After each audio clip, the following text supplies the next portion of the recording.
Welcome back to Server Misadventures with CP666. Today's victim is this machine, which, if you remember, is my YouTube video storage machine, which has got the... I forget which CPU I actually put on this board. I think it's an E8400. I've been having issues with this hard drive. It's been consistently tripping out, and what it's been doing is it's got a pending sector on it. That's what it keeps doing, and I'm kind of getting a little tired of that. But I think I'm going to have to leave it alone for now. I do have a replacement drive on the way that I'm going to just put in regardless of whether or not I can fix that one, because I'm just kind of tired of this mess. But what we're doing today is we're going to replace this power supply. This is a Cooler Master something or another. Here's your model number right there. It's 400 watt.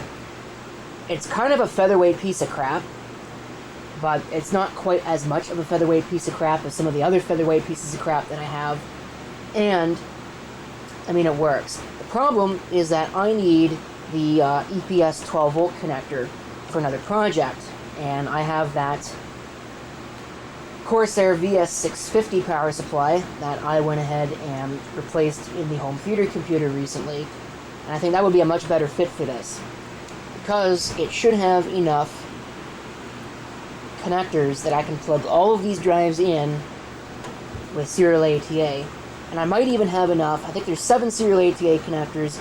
I can replace this optical drive with a serial ATA optical drive, and I can actually hook it up, as opposed to the IDE one, which I think is what I'm going to do. So I will be right back with a SATA optical drive and SATA cable, actually probably 2 SATA cables, because I need to fix that, and I'd rather not pull all the drives off of this thing, so pull all the cables off of this RAID card, because I'm lazy. So there you go. Oh yeah, I'm going to replace this video card with something that's a little bit less beefy, because I don't need a whatever that is. What is that anyway? Well, it's only a Radeon HD 6450. I was going to put a GeForce, whatever in there. What is it? An 8400, I think? I don't know. I might do it anyway, just because this has the HDMI on it. And I'd rather use that for another...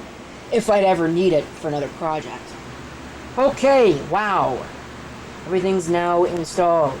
So here we go. The first problem was that the power supply, of course, because of this big cooler, won't come out. You know, because apparently designing a case such that you can remove the power supply when your motherboard is installed is too meta for Antec. So that was a pain. I had to pull everything out of the front in order to get that out. The new one was easier to put in because the new one's actually smaller than the old one, by a not insignificant margin.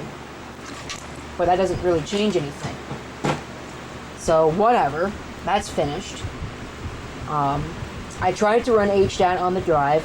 Didn't make a difference to the drive's performance or health, so whatever. I guess that's just not going to happen. I'll just have to replace it later. Because I'm not going to sit here and run HDAT2 for 15 hours waiting for it to find this bad sector that it seems to have. And I really doubt that it actually has. Anyway, so the new power supply installation went by mostly smoothly. Actually, it went by completely smoothly, other than the fact that some of these connectors kind of don't really fill me with confidence.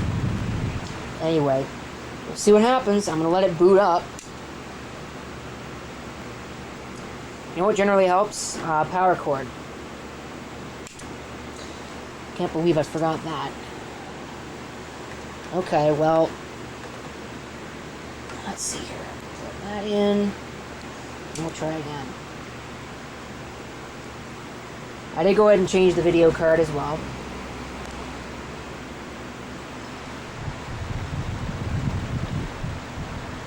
So it's got a GeForce, what is that? 8400 GS, I think.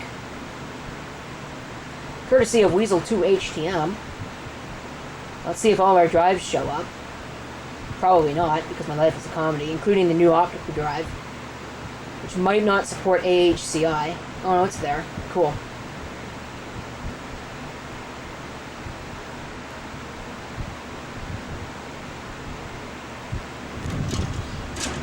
floppy out. That was beautiful.